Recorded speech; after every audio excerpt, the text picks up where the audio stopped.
está en el escrito, también en el libro Cristo en el Santuario nos dice por qué ese tipo de madera. El que tiene la oportunidad de tener la aplicación en su celular, yo le recomiendo que lo pueda habilitar. Se llama Cristo en el Santuario, el capítulo 2.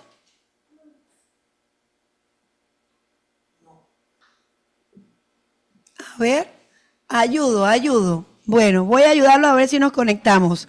Dice aquí, la madera que se empleó en la construcción y en su mueble era de acacia, la menos susceptible al deterioro de todas las que había en el Sinaí. Voy a tratar de compartirles mi escrito por si acaso no tenemos la oportunidad de tener la aplicación en nuestros celulares. Déjenme ver si me puedo conectar por aquí, porque sí me gustaría que puedan subrayarlo y tenerlo. De hecho, es una enseñanza que necesitamos, déjenme bajarme el volumen aquí. Necesitamos repasar hasta que yo pueda manejarme correctamente sin dudarla. Déjenme ver si puedo compartirme aquí mi pantalla. Óigame, hoy está mi iniciar compartir. Compartimos pantalla y le vamos a tratar de compartir mi escrito. Vamos a ver. Por si acaso no tenemos la opción de el escrito, vamos a mirar aquí. Déjenme ver. Ahí estamos. Déjenme quitar esta pantallita de acá. Ok. Y nos vamos acá. Aquí está. La madera que se empleó, dice aquí. Me dicen si se las amplío un poquito más. Aquí está. Voy a ponérsela hasta aquí. Aquí trataremos de cambiarle el colorcito. Ahí está la primera respuesta la segunda respuesta a la primera pregunta. ¿De qué tipo de madera estaba hecha? Dice que se usó la madera de acacia. ¿Y por qué? Porque dice que era la menos susceptible al deterioro. Me volvía tratando de ampliárselas, me salté. Era la menos susceptible al deterioro que iban a tener en el desierto. Ahora bien, el tabernáculo o el santuario que Dios le indicó a Moisés, recordando, era un modelo a escala del que está en el cielo. Significa que en el cielo, hermanos, y vamos a repasarlo, la única diferencia del tabernáculo que había aquí en la tierra que Moisés construyó es que aquí el tabernáculo estaba construido desarmable para que los israelitas pudieran llevarlo en su peregrinaje. Y aquí nos dice que por consiguiente era pequeño, de solo 55 pies de largo por 18 de ancho y de alto. Y creo que con las medidas transformadas en el tema anterior habíamos visto que prácticamente este santuario desarmable tenía un tamaño muy parecido a la que nosotros tenemos aquí como el santuario de Rosa de Sarón, que es el santuario de nuestro Dios. La madera que se empleó, dice aquí, era de la construcción de acacia, la menos susceptible para el deterioro de toda la que había en el Sinaí. Y curiosamente, hermano, ¿de dónde sacaron esa madera? De lo que había allí. Y ahora dice aquí que estaba construida, déjenme subir por acá, en tablas colocadas verticalmente, fijadas en basas de plata y aseguradas por columnas y travesaños, y todo estaba cubierto de oro, lo cual hacía aparecer el edificio como de oro macizo. Me detengo aquí, hermano. ¿De quién era la copia este santuario que había en la tierra? Aquí está el título, dice, ve, el santuario celestial en miniatura. Significa, hermanos, que en el cielo hay un santuario que no está hecho de madera de acacia, que no ha necesitado recubrirse para que parezca de oro, está hecho con estos materiales, porque si fue el modelo que Dios le dio a Moisés, así está hecho. Aquí está, el techo dice estaba formado de 4 juegos de cortinas, el de más adentro era de lino torcido, azul, púrpura y carmesí, y querubines de obra primorosa. Y si nosotros seguimos acá, dice, la estructura estaba dividida en 2 secciones mediante una bella y rica cortina o velo, suspendida de columnas doradas, y una cortina semejante a la anterior cerraba la entrada de la primera sección. Tanto tanto estos velos como la cubierta interior que formaban el cielo raso eran de los más magníficos colores de azul, púrpura y escarlata, hermano. Y cada color de esto tenía un simbolismo. Dios no manda a hacer las cosas al ojo, porque hoy me levanté y me gusta así. Dios tiene una enseñanza en cada una de las cosas que Él nos manda a hacer. Acá dice, magníficos colores de azul, púrpura y escarlata, bellamente combinados y tenían recamados con hilos de oro y plata, querubines que representaban la hueste de los ángeles asociados con la obra del santuario celestial y que son espíritus ministradores del pueblo de Dios en la tierra. Eso significa, mis hermanos, todavía más corroboramos, hay un santuario, hay un espacio en el cielo en el cual Cristo está ministrando aún por mí y por usted, por nuestros pecados, como sumo sacerdote, aún como sumo sacerdote. Oiga bien, no como el sacerdote que presentaba mañana y tarde, sino como ese sumo sacerdote que una vez al año, y vamos a mirarlo luego, una vez al año entraba al lugar, y aquí viene la siguiente pregunta. Yo había dejado otra pregunta y era, ¿cómo estaba dividido el santuario? ¿Cuáles eran las partes del santuario? Porque hemos visto los materiales que estaba hecho, pero el santuario tenía 3 secciones. Esa es otra de las preguntas que dejé en la última escuela sabática. Esa sí quiero que ustedes me la respondan. Se pueden apoyar con el libro de Éxodo, los capítulos 25, 28, 29. A ver, ya yo les tengo aquí en pantalla la primera respuesta. Es más, se la voy a subrayar aquí para que usted, ay caramba, perdón, se me olvida que no es en la pantalla, sino es en la mía acá chiquitica. Aquí está la primera sección. Voy a hacer así como los docentes y se los voy a dejar. eh,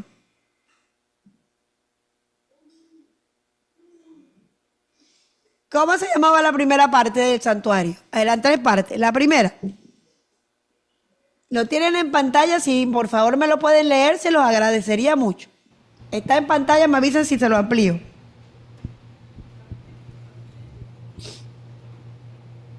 Cualquiera de los atrio. hermanos, el atrio. La tienda sagrada, dice, estaba colocada en un espacio abierto llamado atrio. Pero ese atrio, mis queridos hermanos, no estaba abierto a lo loco. Abierto a lo loco.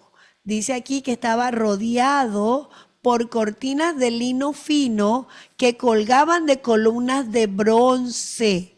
Y ese atrio tenía una entrada a este recinto, dice, y esta entrada se hallaba en el extremo oriental.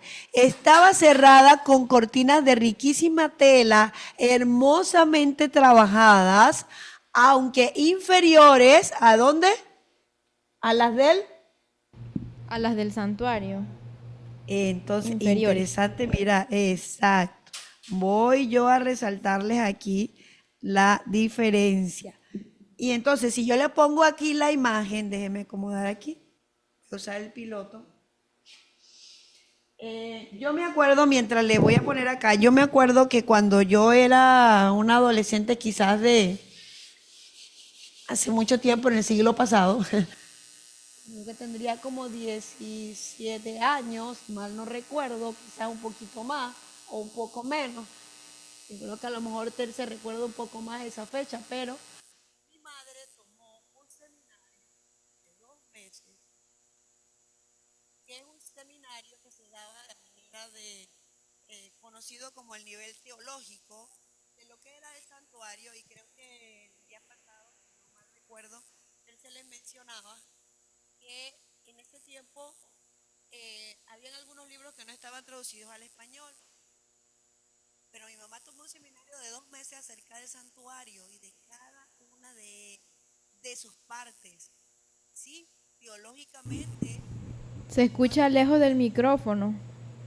¿será porque Sí, el cable de tu micrófono parece que se movió. Juli, déjame ver si lo acomodo ya. ¿Ya me oyen mejor? ¿Sí? Uno, dos, uno, dos. o tocaste el micrófono, el botón y lo apagaste. No. Déjame ver si toqué el de la pantalla. No, tampoco. ¿Ahora? Estaba bien y de pronto se fue. ¿Será que donde lo bajé de aquí se movió algo? Déjeme ver. Hace algo ahí. A ver, ahora Ahora sí, ya. ya era que se había jalado un poquito. Bien, entonces yo me acuerdo, hermanos, que mi mamá estudió esto y yo desde ese momento entendí algunas cositas que como niña no sabía. Entonces teníamos las cortinas, esto era el atrio, aquí alrededor del santuario, toda vez que Dios indicaba, porque la columna se detenía, la columna de... ¿Cómo se comunicaba Dios con el pueblo de Israel? Déjeme cambiar aquí la pantallita. ¿A través de qué? ¿Será que me fui? ¿Me quedé solo con Tete?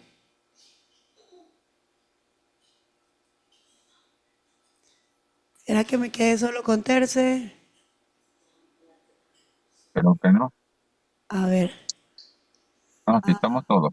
sí, déjame buscar la pantallita que no los miro ahora. Sí, ordena. Buscar la pantallita que no los miro. Ajá. Entonces, ¿cómo se comunicaba Dios con el pueblo de Israel? Primero con Moisés, pero a través de Moisés con enseñanza directa. Pero dice que había una nube, columna de nubes, que los guiaba de día y los acompañaba de día y les protegía del sol. Y había una columna de fuego que los calentaba de noche y los alumbraba de noche. Era una tremenda planta eléctrica. Los mantenía calentitos, los protegía de los animales nocturnos y a través de esa nube también, así Dios se comunicaba cuando mandó a hacer el santuario. Ahora, el pueblo de Israel estaba alrededor y teníamos aquí, esto era el atrio. Estaba hecho, dice, de columnas de bronce y de cortinas de lino fino que colgaban. Tenía una entrada al oriente para entonces entrar al lugar aquí que se conocía con el nombre de santuario. Santuario. ¿Sí? ¿Estamos claritos hasta aquí? Bueno, seguimos entonces. Allí cuando se entraba al atrio, hermanos, ahí cuando se entraba en el atrio, dice, en el atrio y cerca de la entrada se hallaba, y voy a ir subrayándolo con ustedes para que me puedan seguir, en el atrio y cerca de la entrada se hallaba el altar de bronce del holocausto. Aquí. Aquí venía cada persona del pueblo de Israel, entraba aquí y aquí estaba el, a ver hermano, ustedes están, me dicen si les aumento porque creo que no están pudiendo leer y yo soy de los profesores que sí pregunto, bastante. Soy un maestro que pregunta mucho. ¿Qué se encontraba ahí?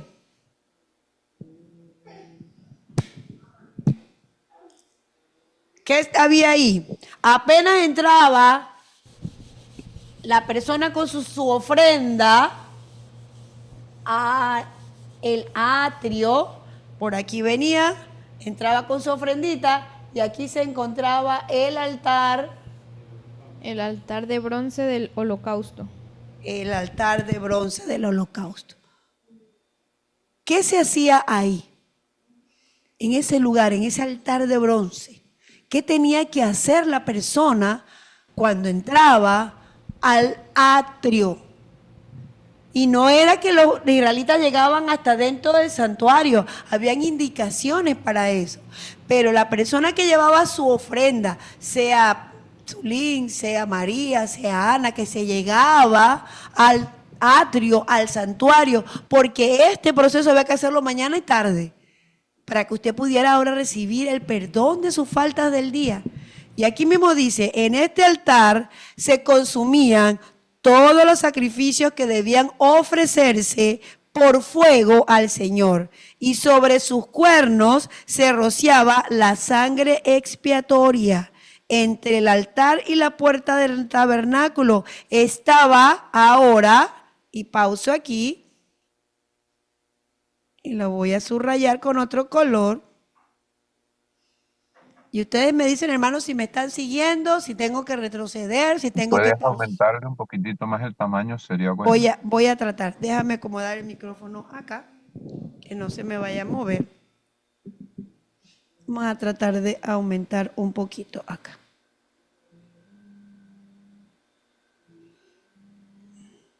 Up. Vamos a ver.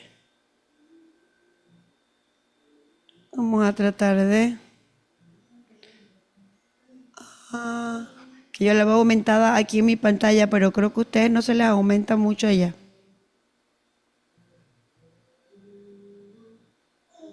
Creo que sí. ¿Sí?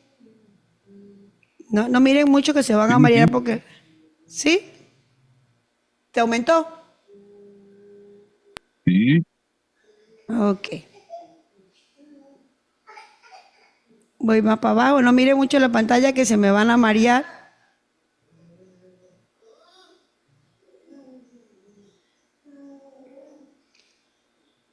¿Ahora sí?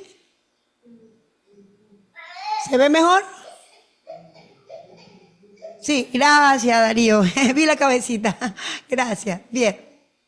Entonces, entre el altar y la puerta del tabernáculo estaba, dijimos, la fuente.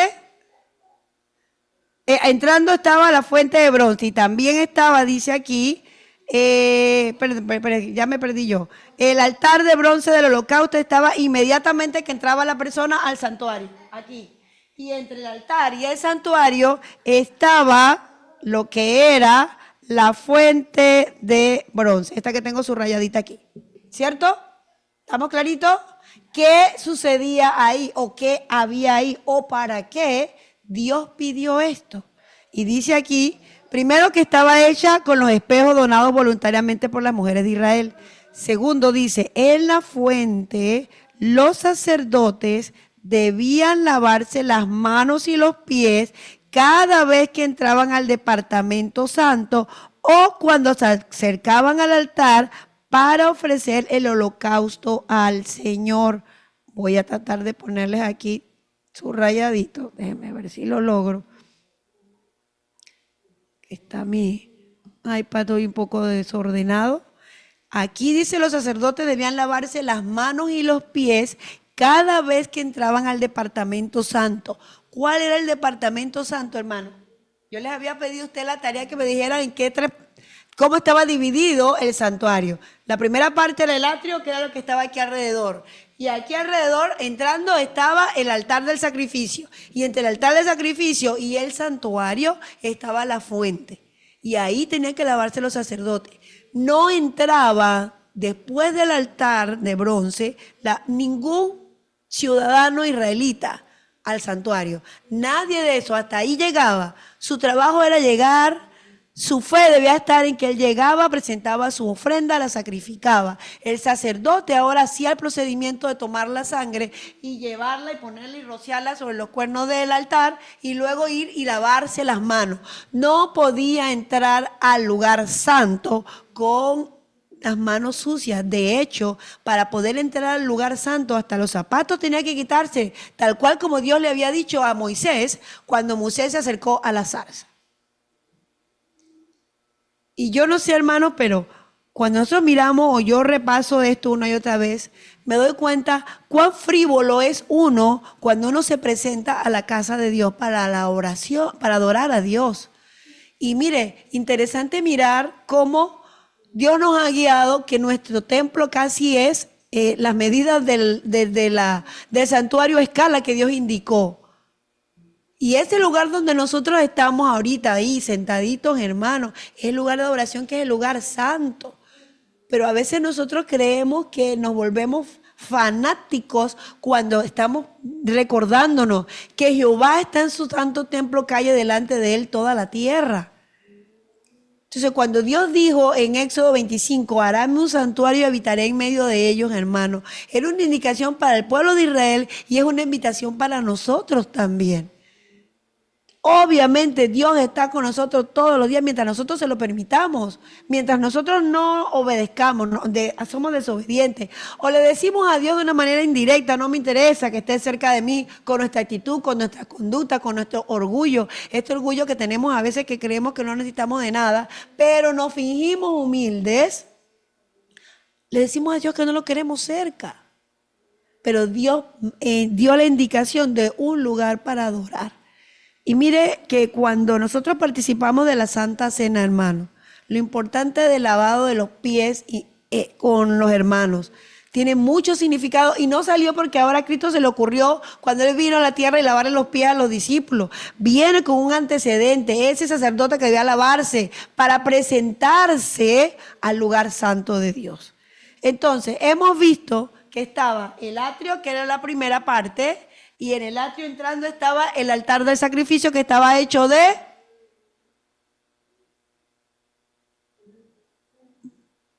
¿De qué, hermano Hipólito? ¿De qué estaba hecho? Hecho de bronce. Amén. Y entre el altar del sacrificio y el santuario, o la siguiente parte, estaba la fuente para poder lavarse las manos y los pies. Dice, cada vez que el sacerdote entraba al departamento santo, porque ahora aquí estaba el lugar santo y el lugar santísimo. En el lugar santo, seguimos por aquí. Aquí dice, en el primer departamento o el lugar santo se encontraba la mesa para el pan de la proposición, el candelero o lámpara y el altar del incienso. Y mire, hermano, cuando uno estudia el libro del Apocalipsis. Ah, sí, es cierto, Terce. Vamos a mirar el comentario que se me fue. Ay, se fue el mouse de aquí también. Ahí está el comentario. Todavía los israelitas buscan la manera de su purificación, exactamente. Ahora, cuando nosotros estudiamos el libro de Apocalipsis, hermano, en el libro de Apocalipsis, el primer capítulo y el capítulo 2, nos dice Juan que él ahora miró al anciano de días que caminaba en medio del santuario. Y que en el santuario, dice, él podía mirar allí ese candelero o lámpara. Esa fue la visión de Juan y está en Apocalipsis, hermano.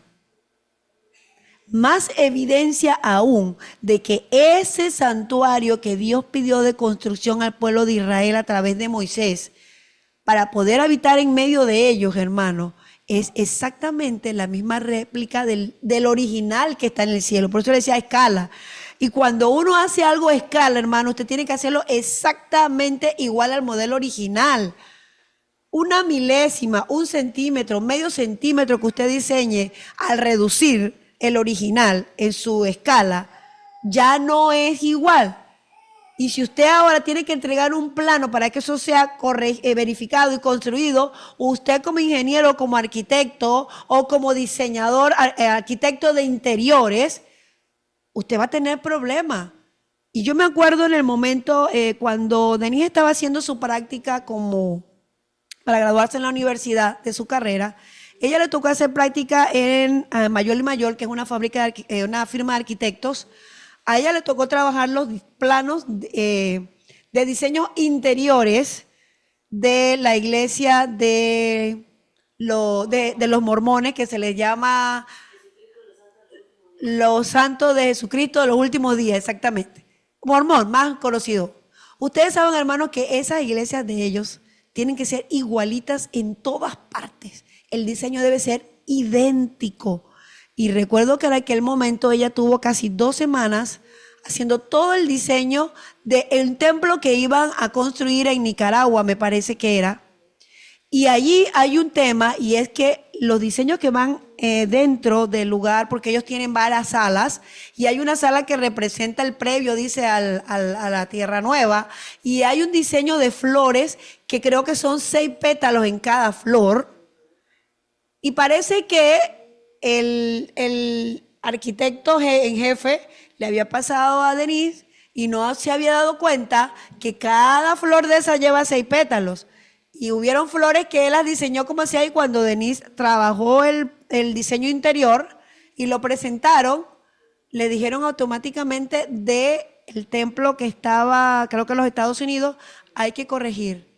Le faltan pétalos a las flores de tal y tal y tal salón. Entonces, usted se imagina si el humano se maneja con esta exactitud, cuánto más el Dios del cielo con esta perfección. Entonces, el santuario que el pueblo de Israel tuvo oportunidad de construir es exactamente una copia del cielo que sigue existiendo. Y el apóstol Juan, en su visión, lo corrobora cuando él dice que él ve al anciano de días caminando y que en medio de eso está un candelero. Ahí está, cuando estudiamos el libro Apocalipsis, ahí se presenta. Ahora, repasemos para acá de nuevo. Dice, en el primer departamento, vimos que esto era el atrio, el pueblo de Israel está alrededor, esto es el atrio, y aquí en el primer departamento, que es el lugar santo, que quienes entraban al lugar santo, todo el pueblo de Israel entraba. ¿Sí? Todo el pueblo de Israel entraba al lugar santo. No. ¿Me están durmiendo? Todo el pueblo de Israel entraba al lugar santo. No. ¿Quién entraba al lugar santo?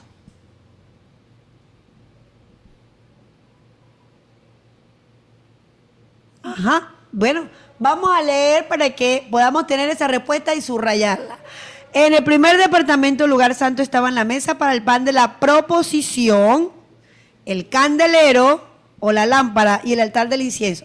Había 3 muebles dentro del lugar santo: la mesa para el pan de la proposición, el candelero o la lámpara y el altar del incienso. Y estaban ubicados, vamos a leerlo, la mesa del pan de la proposición estaba al norte, así como su cornisa decorada estaba revestida de oro puro. La mesa del pan de la proposición estaba al norte. ¿Ustedes notan el orden que había ahí dentro, hermano? No estaba puesto a los locos, estaba al norte. Y si en la introducción nos dice que la entrada estaba al poniente, entonces al norte, norte del santuario, ahí estaba la mesa del pan de la proposición al norte. Sobre esa mesa los sacerdotes debían poner cada sábado 12 panes. Y oiga bien, ahora los sacerdotes llegaban y tiraban esos panes ahí como fuera. No, el escrito dice que arreglados en 2 pilas y rociados con incienso. Y si eran 12, ¿cómo estaban las 2 pilas formadas? ¿De cuántos panes? 12. Sí, eran 12, hermano Hipólito, así es. Pero dice que estaban arreglados en 2 pilas, y cuando hablamos de 2 pilas serían 2 montones, ¿verdad? No, todo en orden. Sí, pero los 2 grupos de panes, En ¿cómo 2 grupos, estaban? En 2 grupos 6 de 6 y cada 6. uno. Correcto, así mismo. Por ser santos, los panes que se quitaban debían ser comidos por los sacerdotes. Cada que tanto se cambiaban, cuando ya estaban humedecidos y ya que no servían, ¿cada qué tiempo se cambiaban? Ahí dice que cada 7 días. Exactamente, cada 7 días. Y esos panes se echaban a la basura. Dice aquí que por ser santos los panes que se quitaban debían ser comidos por los sacerdotes. Al sur, estamos en el lugar santo, al sur estaba el candelero de 7 brazos con sus 7 lámparas. Mismo candelero que también miró Juan cuando él tuvo la visión y lo escribe en el libro de Apocalipsis. Ahí está. Sus brazos, dice, estaban decorados con flores exquisitamente labradas, parecidas al lirio. Y esto me acordó de estos templos de los mormones. El conjunto estaba hecho de una pieza sólida de oro. Hermano, ese mismo modelo lo miró Juan en su visión. Como no había ventanas en el tabernáculo, o sea, en ese lugar santo y en el lugar santísimo, no había ventanas. Las lámparas nunca se extinguían todas al mismo tiempo, sino que ardían día y noche. ¿Correcto? Lo estamos leyendo, ¿verdad? Las lámparas nunca se extinguían, no se extinguían todas al mismo tiempo. Quiere decir que si este candelero, que era una sola pieza, que tenía 7 brazos con sus 7 lámparas, esas lámparas jamás debían apagarse en su totalidad. Y aclaro, y lo vamos a leer luego. No sé si hoy logremos mirar todo lo que yo tengo aquí preparado, pero nos quedamos para una tercera parte. Pero el incienso que se utilizaba para esa lámpara, hermano, Dios también le dio la fórmula química y el balance y los materiales para hacer ese incienso. No era cualquier incienso, tenía indicación divina, el aceite. Ahí estaba. El incienso y el aceite de la lámpara, sí, gracias Teresa. Pero el incienso que se utilizaba para aroma dentro del santuario y para ahora el sacrificio final, la fórmula química también Dios se la dio al pueblo de Israel. No inventaron nada a priori de ellos. Seguimos aquí. Exactamente frente al velo que separaba el lugar santo del lugar santísimo y de la inmediata presencia de Dios, estaba el altar de oro del incienso, este que les acabo de decir. Aquí, esta fórmula química Dios la dio también. No dejó nada a la locura, ni al invento humano. Todo lo que a mí se me ocurra inventar, que no esté en un escrito, es eso, es invento mío. Porque Dios no dejó nada al azar. Dios lo dejó todo escrito. Y dice aquí, sobre ese altar, el sacerdote debía quemar incienso cada 8 días, cada 15 días, cada vez que él se acordara, pues, había hacerlo, y igual era funcional. O cada vez que él le diera gana, pues hoy yo me meto mañana. ¿Cómo dice aquí el escrito? Cada qué tiempo debía quemar incienso. Todas las mañanas y todas las tardes. Todas las mañanas y todas las tardes. Todas las mañanas y todas las tardes. Debía quemar incienso ese sacerdote. Oiga bien, el sacerdote. Entonces repasamos, hermano. El atrio que estaba formado por cortinas de lino fino, montada sobre asas de bronce, y de la entrada al atrio se encontraba el altar del sacrificio, que hasta ahí llegaba uno como pecador para presentar la ofrenda. El sacerdote ahora tomaba la sangre, se lavaba las manos, se lavaba aquí en la fuente y tomaba ahora esa sangre para poder introducirla al lugar santo. Entrando al lugar santo, que es el segundo compartimiento del santuario, encontrábamos entonces la mesa de los panes de las proposiciones, que estaba hacia el norte, el candelero y el altar del incienso, que se encontraba justo antes del velo o cortina que dividía el lugar santo del lugar santísimo. ¡Qué bendición! Me lo aprendí yo. Y que en esa mesa de proposiciones había 12 panes. Cada pan de esos representaba a cada tribu de Israel y debía estar acomodado y cambiado cada 7 días y conformado en columnas de 6. Mismo pan que por ser santo debían comer los sacerdotes al ser cambiados. El candelero de 7 brazos, que no podían apagarse su luz, que debía estar siempre encendida. Como las paredes de dentro del santuario estaban recubiertas de oro, ese candelero mantenía alumbrado con luz muy brillante el lugar santo. Y cada una de estas piezas tenían una representación que nosotros vamos a mirar, que existen en el lugar santo, en el santuario que está en el cielo, mismo santuario que Juan pudo mirar en visión y del cual escribió en el libro de Apocalipsis. Ahora bien, En ese altar del incienso, el sacerdote debía presentar incienso mañana y tarde. El incienso, hermano, era para mitigar, y voy a leerlo, no voy a que lo invente. Dice aquí, sobre sus cuernos se aplicaba la sangre de la víctima de la expiación, y en el gran día de la expiación era rociado con sangre. El fuego que estaba sobre ese altar fue encendido por Dios mismo y se mantenía como sagrado. Día y noche, el santo incienso difundía su fragancia por los recintos sagrados del tabernáculo y fuera por sus alrededores. Obviamente, hermano, la sangre es un tejido. La sangre es un tejido. Y usted me dice, ¿cómo un tejido? Si el tejido no es piel, no. Se le denomina tejido a un conjunto de células que se unen para formar ahora, o que son funciones similares, para formar un tejido. Y la sangre está formada por 4 grupos de células: los glóbulos blancos, los glóbulos rojos, el plasma y las plaquetas. Y ese tejido se descompone y produce mal olor. La sangre huele feo.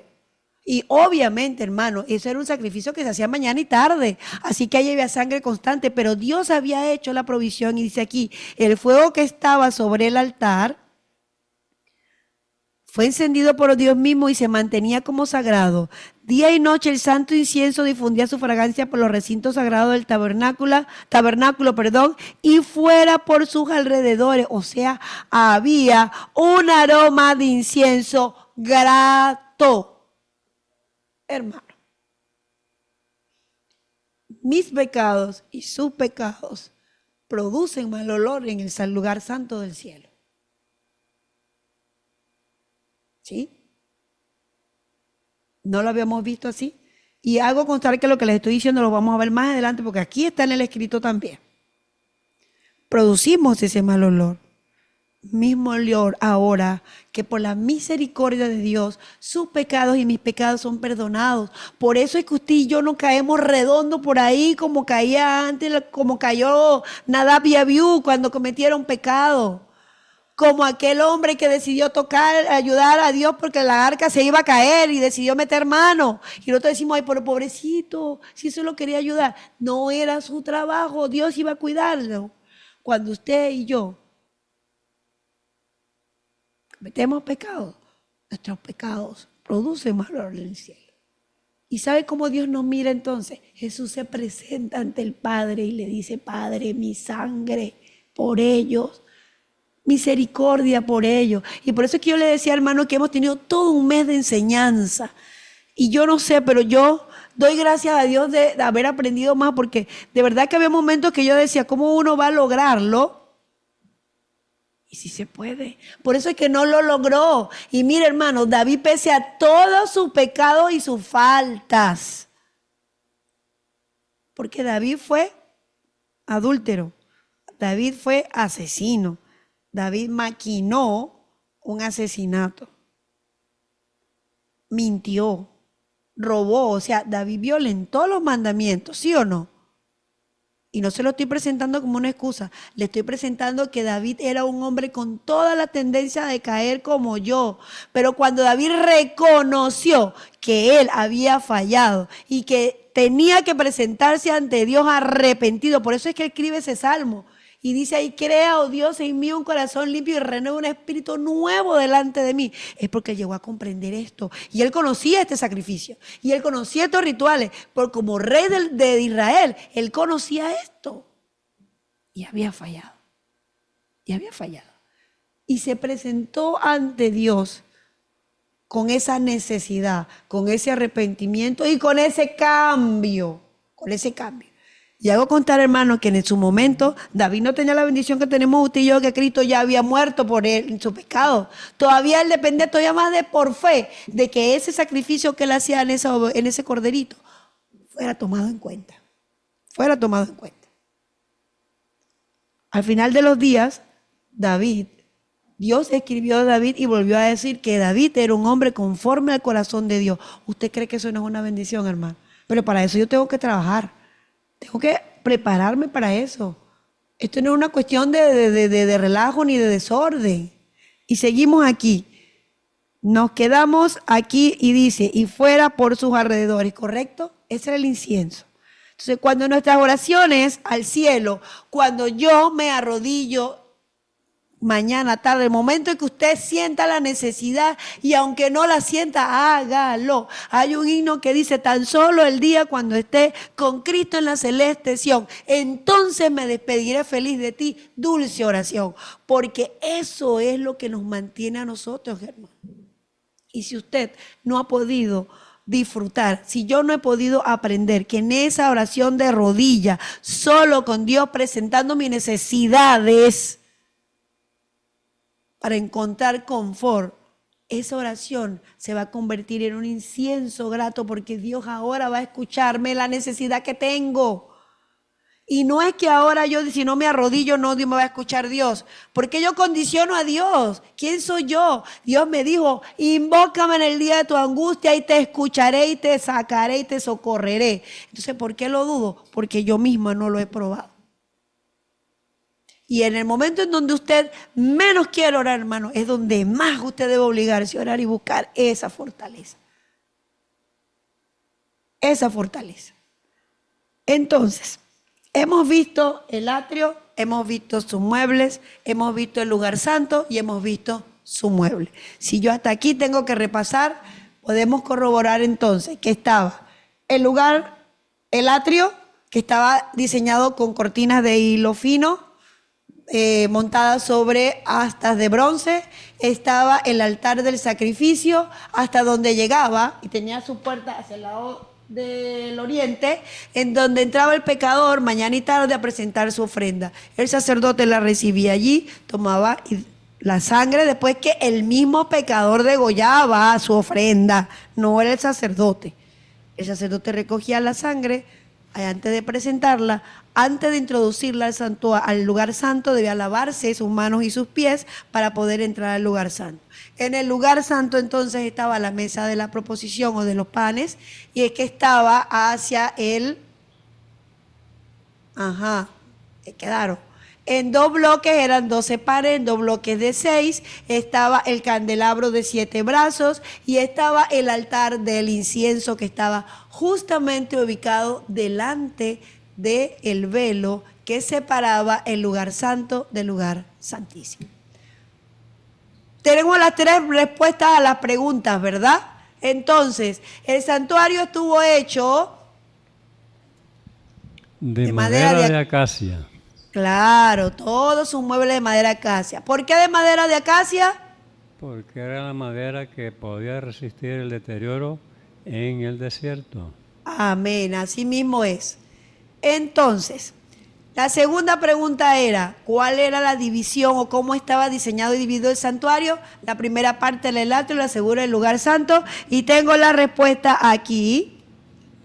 Y se las voy a subrayar y los estoy dejando hacer examen con batería, mire, ejercicio con batería. Más allá del velo interior estaba el lugar. El lugar santísimo. Amén, lugar santísimo. ¿Qué había ahí? ¿Qué ocurría ahí? ¿Por qué estaba ese lugar? ¿Quién entraba ahí? Espéreme, hermano Hipólito, el alumno está bien preparado hoy. Sí. Espéreme. Esas respuestas a esa pregunta las vamos a dejar para el siguiente programa de escuela sabática que tengan conmigo. Okay. ¿Qué había en el lugar santísimo? ¿Qué representaba? ¿Quién entraba ahí? Lo vamos a ver después. ¿Y saben por qué, hermanos? Porque esta parte es importantísima que nosotros lo comprendamos. Porque cuando Jesús subió al cielo, y está también el escrito en el Hecho de los Apóstoles, cuando Jesús resucitó y se presentó a sus discípulos, Jesús levantó con él primicias. Y esas primicias él tuvo que llevarlas al cielo y presentarse ante el cielo, tal como debía suceder, y era el proceso que había en el lugar, que en el santuario terrenal que vamos a mirar también. Luego Jesús vino y se presentó a sus discípulos. De hecho, ustedes ven que cuando él se presentó a sus discípulos y está en Hechos de los Apóstoles y está en el libro, que lo iba a tocar, dijo, no me toque que todavía no me he presentado al Padre. Eso estaba representado en la enseñanza de todo lo que se hacía en el santuario terrenal. Y cuando se dio el tema en 1844, hermanos, que nuestros hermanos pioneros entendieron mal y pensaban que Jesús venía a la tierra por ellos. Y se sumó el montón de personas. Y luego ellos tuvieron que volver a estudiar. Jesús estaba pasando del lugar santo al lugar santísimo. Y ahí está, ministrando por usted y por mí. Pero esto yo no quiero que se quede porque yo se lo estoy diciendo. Quiero que nosotros podamos estudiarlo, revisarlo, subrayarlo. Y si usted tiene la aplicación en su celular, hermano, hágalo, subráyelo. En esta aplicación usted puede poner comentarios, poner piecitos de página para poder estudiarlo.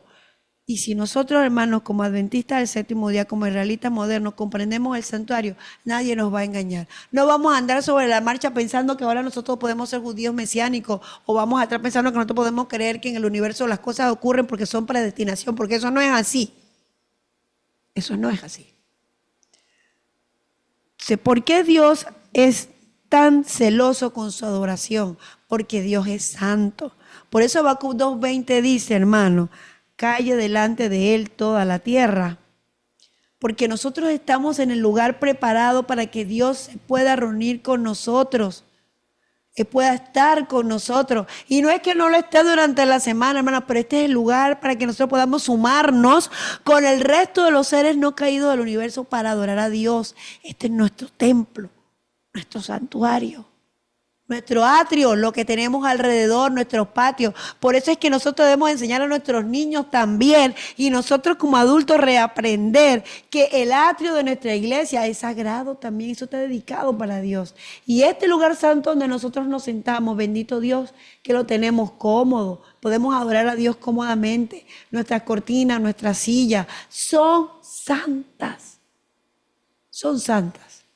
¿Por qué no debemos nosotros ahora pasar al lugar santísimo? ¿Cuál sería el lugar santísimo de nuestro santuario terrenal? Esta iglesia nuestra. Vamos a repasarlo en el próximo tema de escuela sabática. Pero por eso dice Cristo, tú prometes complacido estar donde 2 o 3 vienen a adorar. Pero esos 2 o 3 que vienen a adorar deben estar conectados con el cielo. Deben estar conectados con el cielo. Entonces, mis hermanos, yo les voy a poner el puntito aquí. Y nos quedamos allí donde dice, más allá del velo interior estaba el lugar santísimo. Y les dejo la primera respuesta a la pregunta de la próxima vez. ¿Qué se hacía allí? ¿Qué había allí? Mire, le estoy desarrollando todas las respuestas de aquí para abajo. ¿Quién entraba ahí? Y bueno, les voy a quitar la batería. Libro Cristo en el Santuario. Capítulo 2, Historia de los Patriarcas y Profetas, el capítulo 30, nos hablan y nos tienen todas estas respuestas, hermano. Y bueno, yo espero poder la próxima vez, si no estoy de manera física, hacerle llegar un planito. Y entonces usted me va a tener que hacer la tareita allí mismo, en físico, de poner los nombres de cada parte que hemos estudiado hasta ahorita, y los nombres de los muebles que estaban allí y cómo estaban diseñados. Así que yo ahí, si no puedo estar de manera física, voy a apoyarme a distancia, pero les voy a enviar la tareita. Ahí les va a llegar la hojita para que ustedes la llenen. Así que yo voy a mirar aquí, dice, rol de predicadores, y les voy a dar la fecha del examen para que no haya tema y no se lo olvide y que ustedes lo puedan poner en la agendita y después no digan al profesor que no estudiaron porque el profesor les advirtió y les dejó un quiz, un ejercicio de sorpresa. Entonces yo los miro a ustedes de nuevo el sábado 20 de junio. El sábado 20 de junio tenemos clase de nuevo de escuela sabática. Y ahí yo les voy a enviar la hojita y si no puedo estar de manera física, se las voy a hacer llegar para que se las reparta y ustedes me hagan la tareita. Y luego me puedan mandar ese sobrecito expreso para atrás y poder evaluarlo y usted mira su puntaje. Si fallé en algún punto, entonces repasamos de nuevo. ¿Les parece? ¿Estamos bien? Entonces, Dios me los bendiga. Vamos a ponernos de pie nuevamente y vamos a entonar las estrofas del himno 496, 496 para terminar nuestra escuela sabática del día de hoy.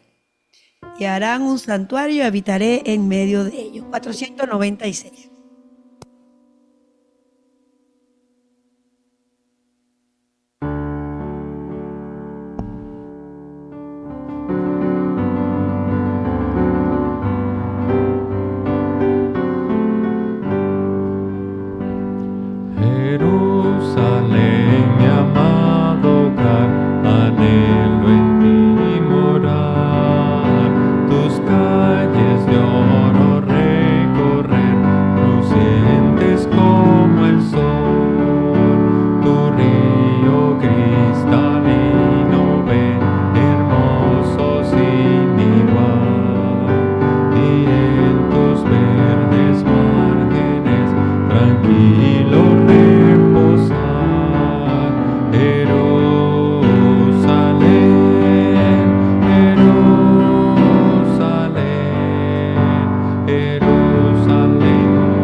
Amén.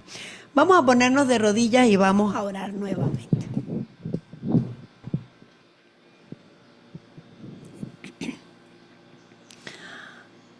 Padre nuestro que está en los cielos, santificado y glorificado sea su nombre por los siglos de los siglos.